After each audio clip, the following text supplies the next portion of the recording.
Hello everyone, in this video we will learn how to use Averageif in Excel. So let's start with some Excel, and here you can see I have a data. So here I'm going to calculate the average amount as per the year and average amount as per the product. Okay, so in this data you can see the 2024 and 2023 is a year mentioned.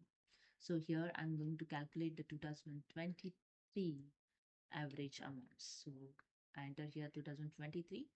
Then I select the cell, use the is equal to, and enter here the average if, and select the average if functions and select the range of data. So I select here the first column, the year column. So I select the first cell and use here the shortcut key shift control down arrow to select the entire column. Okay, so here the range is selected. Then use the comma, then select the criteria. Criteria is a year 2023.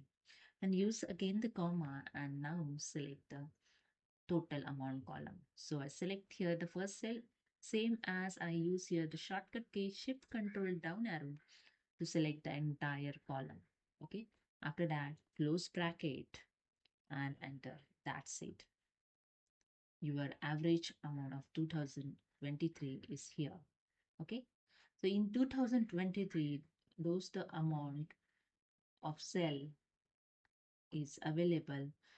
All cells average amount is 2832. If you want to remove this decimal, simply click on it, go to the home tab. In numbers group have one option, decrease decimal. Just click on it and you can see the decimal is removed.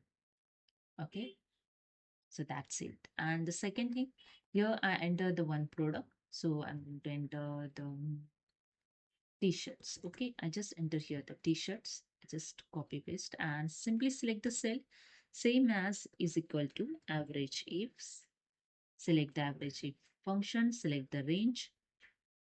So here now I'm going to select the product range. Okay, so I select here the first cell, use the shortcut key, shift control down arrow to select the entire column. Okay, then use the comma, select the criteria. Criteria is the t-shirts. Then use the comma. Now select the total amount column. Okay, then bracket closed and enter. That's it. Here you can see the t-shirts amount average is here. Okay, if you want to remove the decimal, simply select the cell, go to the home tab. In numbers group, click on the decrease decimal option. That's it. Hope you understood. If you like this video, please subscribe. Thank you so much.